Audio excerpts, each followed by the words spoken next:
So ito na nga guys, no. Gagawin na natin tong pagpalit nito. Yan, no. Fuel vacuum pump. Yun nga lang, magkaiba siya.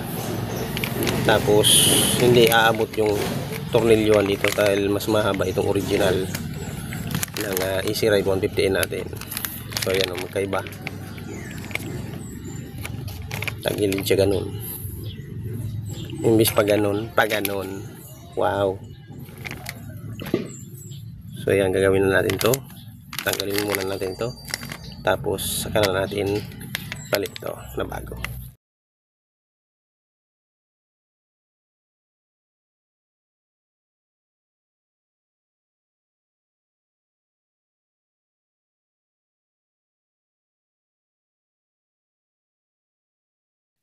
Yun nga lang guys, ito yung natanggal natin sa original.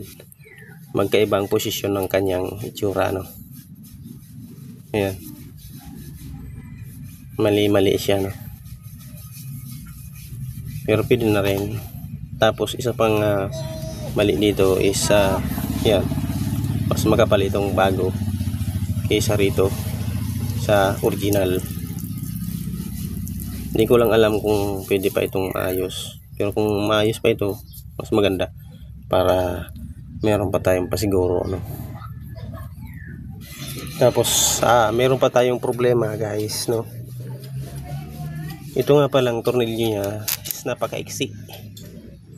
Sumanap ako ng alternate na tornilyo. Baka sakaling umabot ito. Medyo mahaba ng konti. Tapos sumakto naman dito sa kanyang nut. Tapos isa pa. Pero ito gagawin ko ito. Baliktad na lang. Dito. Kasi baka tumama doon sa makina natin sa head. Kaya baliktad na ito. Na isa. So ayan lang mga guys, ano. Yan ang medyo pagkakaiba ng replacement na fuel vacuum pump kaysa dito sa original. So ayan, tornilyo na natin dito. Baliktad na lang siguro itong isa. Ayan. Yan ang mahirap kapag replacement na lang nagamit eh.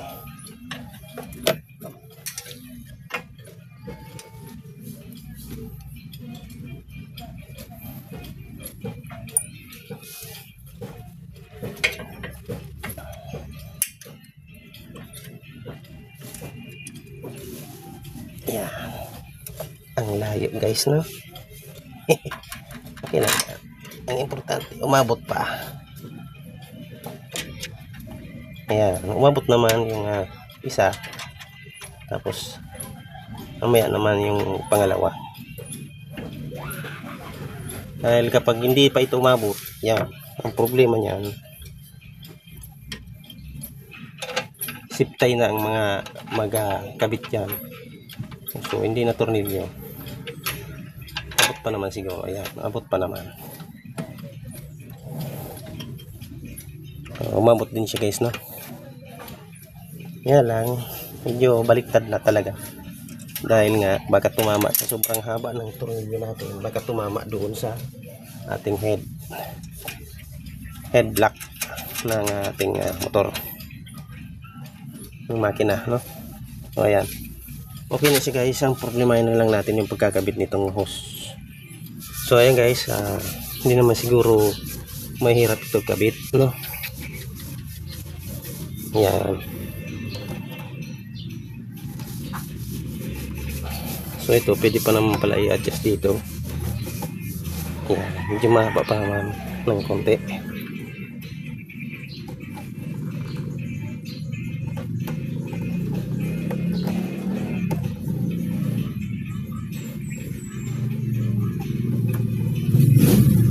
Yan, kung kita nyo, okay pa naman, nakakabot pa naman. Tapos itong isa dito. Yan. Yan. So shout out sa kapatid ko, nagpatugtog. Shout out sa tunog.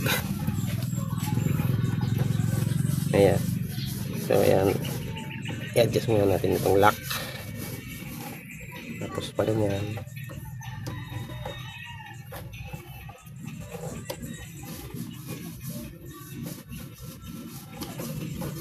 Yan.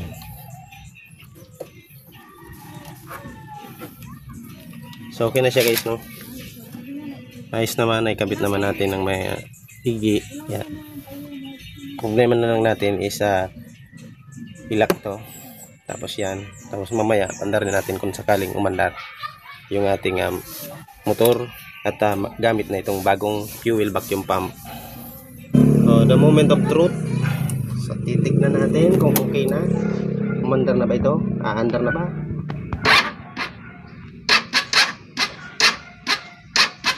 Yun. Yun ang mahirap.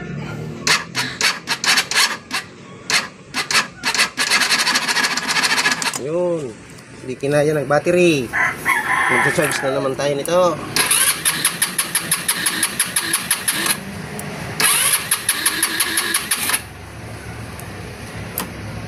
Yun.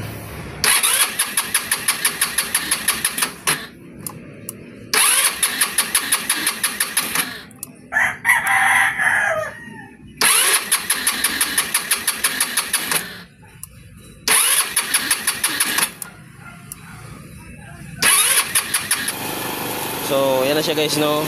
Matagal ito bago ko napaandar. Kaya lang, pag umandar siya, mamamatay din. Lininisan ko na yung carburetor niya. Grabe nga to. Ano, linis o dumi. Grabing dumi.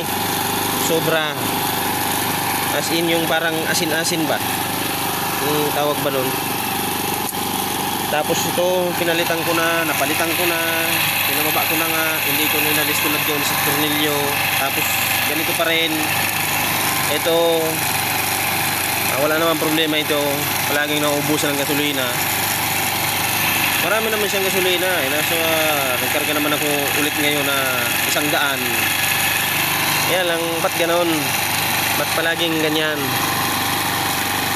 Pinali ko ulit yung yung needle niya sa pangalawa sa baba.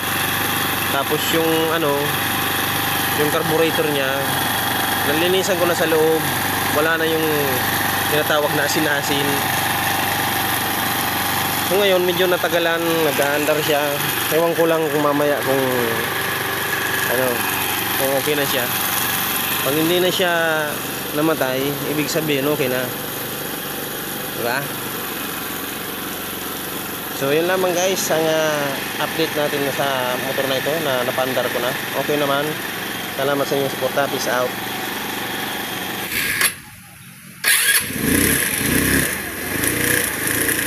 Ride ini. Ito yung motor.